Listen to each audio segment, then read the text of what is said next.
Hello दोस्तों, channel पर आपका स्वागत है। आज हम देखेंगे कि मिथुन लगन या जेमिनी एसेंडेंट में नौकरी को कैसे देखना है कि नौकरी कब मिलेगी, नौकरी कैसी रहेगी, नौकरी में परिवर्तन ट्रांसफर चेंजेस कब होंगे, गवर्नमेंट जॉब लगेगी या नहीं और उसके उपाय क्या करने हैं।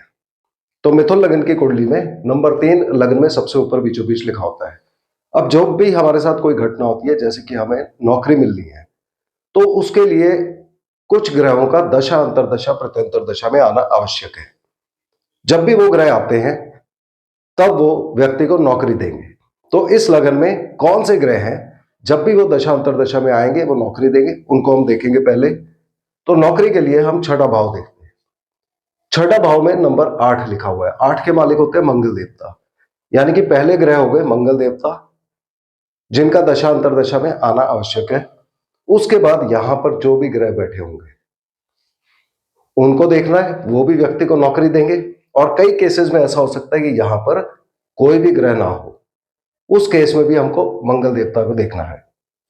और जब व्यक्ति को नौकरी मिलती है तो कर्म स्थान भी एक्टिव होता है। जहां पर 12 लिखा हुआ है, बृहस्पति देव इसके मालिक होते हैं, या कोई भी ग्रह यहां बैठा हो इसी की तरह। और जब नौकरी मिलेगी तो धन भाव भी एक्टिवेट हो जाएगा, व्यक्ति को धन प्राप्ति होगी। तो यहां पर नंबर 4 लिखा है, मालिक इसके चंद्रमा देवता होते हैं, या कोई भी ग्रह यहां पर बैठा हो, ये सब नौकरी मिलने में सहायक होंगे। अब जो अलग अलग कंडीशन है, प्राइमरी घर ये वाला होता है, तो इसको हमने कैसे देखना है। अगर ये घर खाली हो तब हमने मंगल देवता की पोजीशन देखनी है, और अगर यहां पर कोई ग्रह बैठे हो तो हमें उन ग्रहों को देखना है। तो पहली चीज, अगर ये घर खाली है और मंगल देवता 12 में से किसी भी भाव में हो सकते हैं कुंडली में, तब मंगल देवता अगर लगन में होंगे तो ये बहुत अच्छी कंडीशन हो जाएगी। व्यक्ति की जिंदगी नौकरी के साथ जुड़ जाएगी, व्यक्ति मेहनत खूब करेगा, सेवा भावना होगी। अगर धन भाव में बैठेंगे तो ये भी बहुत अच्छी पोजीशन है। यद्यपि मंगल देवता यहां पर नीच हो जाएंगे, फिर भी ये व्यक्ति को नौकरी में फायदा देंगे। यदि तीसरे भाव में बैठे होंगे तो व्यक्ति की यात्राएं होंगी नौकरी में।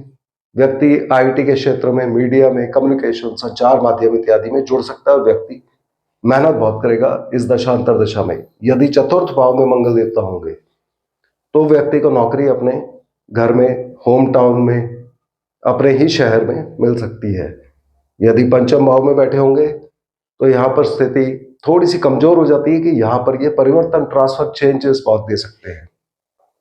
यदि मंगल देवता छठे भाव में ही है तो स्वराशि हो जाएंगे, बहुत ताकतवर हो जाएंगे और बहुत अच्छी पोजीशन हो जाएगी। सातवें भाव में बैठे होंगे तो यहां पर मिक्स्ड रिजल्ट आ सकते हैं कि ये भाव व्यापार का होता है, तो व्यक्ति व्यापार या नौकरी दोनों में से कुछ भी चूज कर सकता है। यदि अष्टम भाव में बैठे होंगे तो आठवां भाव प्रॉब्लम देता है, कष्ट पीड़ा देता है, तो नौकरी मिलने में कठिनाई होगी, या व्यक्ति की नौकरी security forces, army, navy, air force, police या सर्जरी इत्यादि से जुड़ी हो सकती है। यदि मंगल देवता नवम भाव में बैठे होंगे तो व्यक्ति को जो नौकरी मिलेगी वो लंबी यात्राओं के साथ जुड़ी हो सकती है, धर्म के साथ जुड़ी हो सकती है, हायर एजुकेशन के साथ जुड़ी हो सकती है। यदि मंगल देवता 10वें भाव में बैठे होंगे कर्म स्थान में, तो ये बहुत अच्छी पोजीशन हो गई, यहां पर व्यक्ति के नौकरी मिलने के चांसेस बढ़ जाते हैं। यदि 11वें भाव में बैठे होंगे तो यहाँ पहली चीज ये स्वराशि हो जाएंगे, तो बहुत ताकतवर है। और दूसरी चीज ये लाभ स्थान है, कुंडली का सबसे अच्छा स्थान, तो नौकरी मिलने की संभावना यहाँ बहुत ज्यादा हो जाती है। जब ये 12वें भाव में आ जाएंगे, ये विदेश का भाव है और कमजोरी का भाव है, तो व्यक्ति को नौकरी या तो विदेश के साथ जुड़ी हुई मिल सकती है, या हॉस्पिटल के साथ जुड़ी हुई, या नौकरी में कुछ कमजोरी आ सकती है। अब बाकी सब ग्रह जब यहां पर होंगे तो उनका क्या प्रभाव होगा, क्योंकि मंगल देव के अलावा कोई भी और ग्रह यहां पर हो सकता है। यदि यहां पर सूर्य देव होंगे, उस कंडीशन में व्यक्ति की नौकरी छोटी मोटी यात्राओं के साथ जुड़ी होगी, व्यक्ति मेहनत बहुत करेगा, गवर्नमेंट की जॉब व्यक्ति को मिल सकती है, व्यक्ति संचार माध्यम, आईटी के क्षेत्र में, मीडिया के क्षेत्र में जुड़ सकता है। यदि चंद्रमा देवता यहां पर बैठे होंगे, चंद्रमा देवता यहां पर आकर नीच हो जाते हैं, तब भी चूंकि ये धन भाव के मालिक है, तो ये कहीं ना कहीं व्यक्ति को नौकरी पाने में मदद करेंगे। और अगर इनका प्रभाव ज्यादा होगा तो व्यक्ति जल तत्व से जुड़ी चीजें, जलाशय, तालाब नदी इत्यादि में, इन सब चीजों में भी कहीं पर काम कर सकते हैं। यदि यहाँ पर बुध देवता बैठे होंगे, बुध देवता कुंडली के लग्नेश होते हैं, तो लग्नेश स्वयं छठे भाव में आ गए, यानी व्यक्ति को नौकरी मिलेगी, व्यक्ति नौकरी में बहुत मेहनत करेगा। यदि यहाँ बृहस्पति देव बैठे होंगे, बृहस्पति देव कर्म स्थान के मालिक होते हैं, तो इनका यहाँ पर आना ये एक बहुत अच्छी पोजीशन हो जाती है नौकरी मिलने के लिए। यदि यहाँ पर शुक्र देव बैठे होंगे, शुक्र देव 12वें भाव के मालिक होते हैं, तो ये नौकरी की कनेक्शन विदेश से करवा सकते हैं या हॉस्पिटल से करवा सकते हैं, और बाकी लोगों के लिए नौकरी में कहीं ना कहीं ये रुकावट डाल सकते हैं, कठिनाई दे सकते हैं। यदि यहाँ शनिदेव बैठे होंगे, शनिदेव कुंडली में 8वें भाव के मालिक होते हैं और भाग्य स्थान के मालिक होते हैं, तो ये भी व्यक्ति को नौकरी में कुछ ना कुछ कठिनाई दे सकते हैं नौकरी पाने में, और नौकरी में परिवर्तन, ट्रांसफर, चेंजेस बहुत ज्यादा दे सकते हैं। याद रखिएगा, इस कुंडली के अंदर या किसी भी कुंडली में जब भी सूर्य, चंद्रमा या बृहस्पति जुड़े होंगे, तो एक परमानेंट नेचर की नौकरी या गवर्नमेंट जॉब मिलने के चांस ज्यादा बढ़ जाते हैं।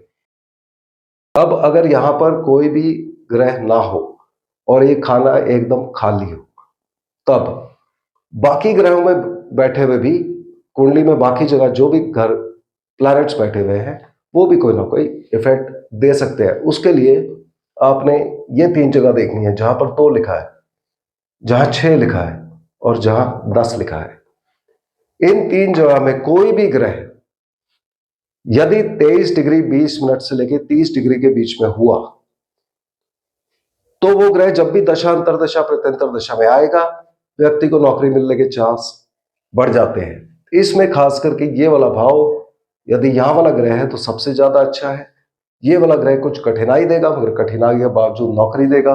यहां पर जो ग्रह है वो विदेश से कनेक्शन या हॉस्पिटल से नौकरी की कनेक्शन बना सकता है। इसके बाद यदि जहां पर 3 लिखा है, 7 लिखा है और 11 लिखा है, इन 3 जगह पर कोई भी ग्रह 0 डिग्री से 6 डिग्री 40 मिनट के बीच में होगा, तो उस ग्रह की दशा, अंतरदशा, प्रत्यंतर दशा जब भी चलेगी, वहां भी नौकरी मिलने के चांसेस ज्यादा हो जाते हैं। तो इस तरह से जब भी हमने देखना है, आप याद रखिए कि हर ग्रह अपनी दशा, अंतरदशा, प्रत्यंतर दशा में ही रिजल्ट देगा, और जब भी, जैसे मैंने ग्रहों को बताया, इनकी दशा, अंतरदशा, प्रत्यंतर दशा चलेगी, नौकरी मिलने की संभावना उतनी ज्यादा हो जाती है। अब नौकरी के लिए हमने उपाय क्या करना है, यहाँ पर प्राइमरी जो भी यहाँ ग्रह बैठे होंगे आप उनके उपाय करिए। इसके अतिरिक्त 8वें भाव के मालिक होते हैं मंगल देवता, तो हनुमान जी की पूजा, मंगलवार को आप उनके मंदिर जाइए, उनको तिलक लगाइए, हनुमान चालीसा पढ़िए, या छोटा मोटा दान 4-5 रुपए का करते रहिए। यह नौकरी पाने के लिए एक अच्छा उपाय है। तो मुझे उम्मीद है कि आपको आज का वीडियो पसंद आया होगा। अगले वीडियो में हम फिर मिलते हैं, तब तक के लिए धन्यवाद।